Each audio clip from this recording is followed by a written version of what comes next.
కృష్ణలోపు పారేవి నీళ్లు కాదు, కోట్ల గొంతుల దాహం తీర్చే చనుబాలు.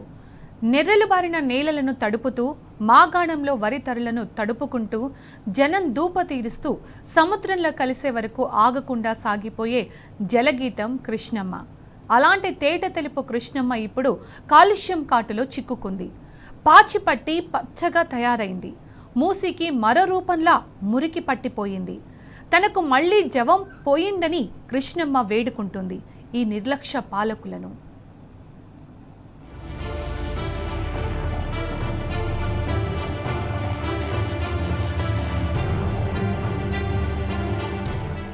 స్వచ్ఛమైన కృష్ణమ్మ కాలుష్యం బారిన పడింది.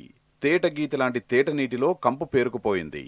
సకల చరాచర జీవులకు ఆలంబనైన కృష్ణానది కాలుష్య కాసారంలా తయారైంది.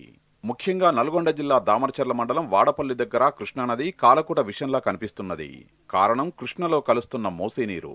మోసీలో కొట్టుకొస్తున్న విష వ్యర్థాలన్నీ కృష్ణలో కలిసిపోతున్నాయి. అందుకే ఈ కాలుష్యం. దిగువన ఉన్న మట్టపల్లి, పులిచింతల, టెయిల్ పాండ్, చిట్యాల, అడవిదేవులపల్లి వద్ద కూడా కృష్ణానీరు పచ్చగా మారిపోయింది. పాచి పట్టుకుంది. కెమికల్స్ కలిసిన దుర్వాసన భరించలేకుండా వస్తున్నది. స్థానికులు, మత్స్యకారులు తీవ్ర ఆందోళన వ్యక్తం చేస్తున్నారు.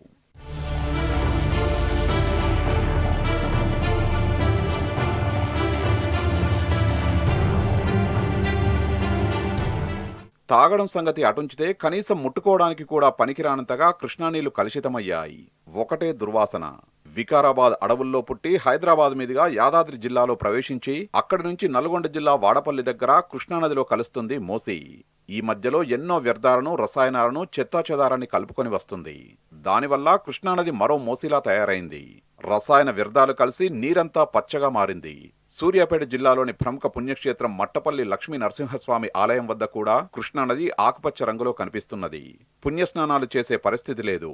అటు పులిచింతల వద్ద, దామరచర్ల దగ్గర, టెయిల్ పాండ్ కాడ కూడా ఇదే పరిస్థితి. మట్టపల్లి పుణ్యక్షేత్రం దగ్గర మరి కృష్ణానది ప్రవహిస్తూ ఉంటే కృష్ణానది మొత్తం కూడా పొల్యూట్ అయి బ్లూయిష్ కలర్లో మారడం చాలా విచారకరం. మరి వాటర్ పొల్యూషన్ అక్కడ జరుగుతూ ఉంది. అక్కడ ఉన్నటువంటి ఇండస్ట్రీలే కానీ, మిగతా వేరే రకాలైనటువంటి వేరే ఇండస్ట్రీలు కానీ అక్కడ వ్యర్థ పదార్థాలను వదిలేయడం వల్ల అక్కడ వాటర్ పొల్యూట్ అయిందనేది అనుమానం కలుగుతూ ఉంది. ఇప్పుడు కృష్ణానదిలో మనం మట్టపల్లి పుణ్యక్షేత్రం దగ్గర ఉన్నటువంటి ఆ నీరును ఒక్కసారి మనం పరిశీలించినట్టయితే పూర్తిగా బ్లూయిష్ కలర్లో మారి, మన సముద్రాల దగ్గర అలలు ఏ రకంగా అయితే అలలు ఇట్లా బ్లూయిష్ కలర్లో వచ్చేస్తాయో ఆ రకంగా అక్కడ బ్లూయిష్ కలర్లతో తెట్టెలుగా కనబడుతున్నటువంటి దృశ్యాలను మనం ఈరోజు అన్ని రకాల సోషల్ మీడియాలో చూస్తూ ఉన్నాం. దీనికి కారకులు ఎవరో ఒకసారి పరిశీలన చేయాల్సినటువంటి అవసరం ఉంది. ఎందుకంటే అక్కడ ఇండస్ట్రియల్ ఎక్కువ ఉండడం వల్ల అక్కడ వ్యర్థాలను ఎక్కువగా వదిలేస్తున్నటువంటి దృశ్యాలు కూడా ఈరోజు కనబడతా ఉంది. మరి వాటర్ పొల్యూషన్ బోర్డు కంట్రోల్ కూడా ఏం చేస్తుందో కూడా ఈ సందర్భంగా మేము ప్రశ్నిస్తా ఉన్నాం. ఎందుకు మరి కనీసం పట్టించుకోవట్లేదు? వాటర్ యొక్క నాణ్యతను పరిశీలించాలి కదా.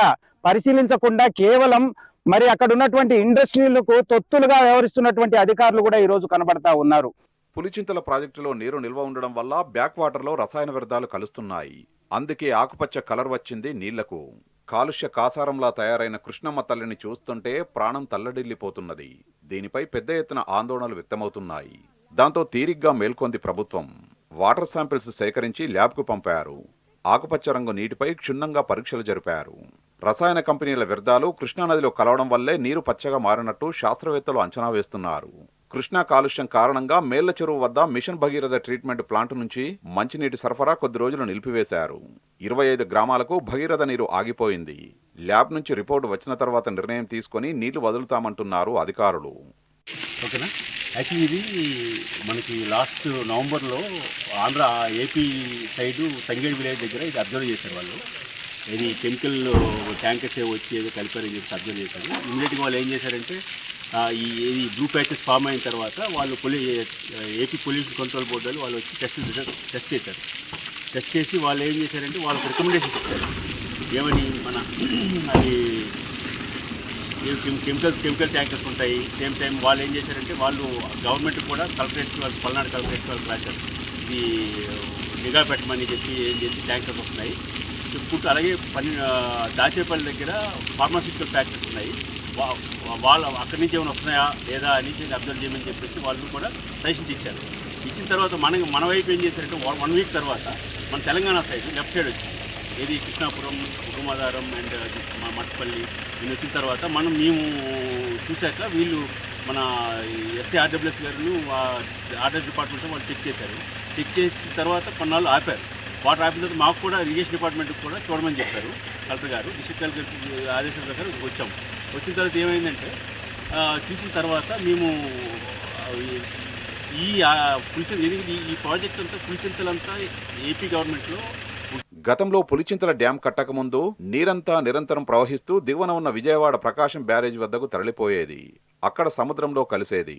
కానీ గత కొన్నేళ్లుగా పులిచింతల డ్యాంలో నీటిని స్టోరేజ్ చేస్తున్నారు. దాంతో బ్యాక్ వాటర్ భారీగా నిల్వ ఉంటున్నది. ఈ బ్యాక్ వాటర్లో వ్యర్థాలన్నీ కలిసి నీరు పచ్చగా తయారవుతోంది. కృష్ణానదిని కలుషితం చేసే వారిపై కఠిన చర్యలు తీసుకోవాలని స్థానికులు డిమాండ్ చేస్తున్నారు. పవిత్ర కృష్ణమ్మను కాపాడాలని వేడుకుంటున్నారు.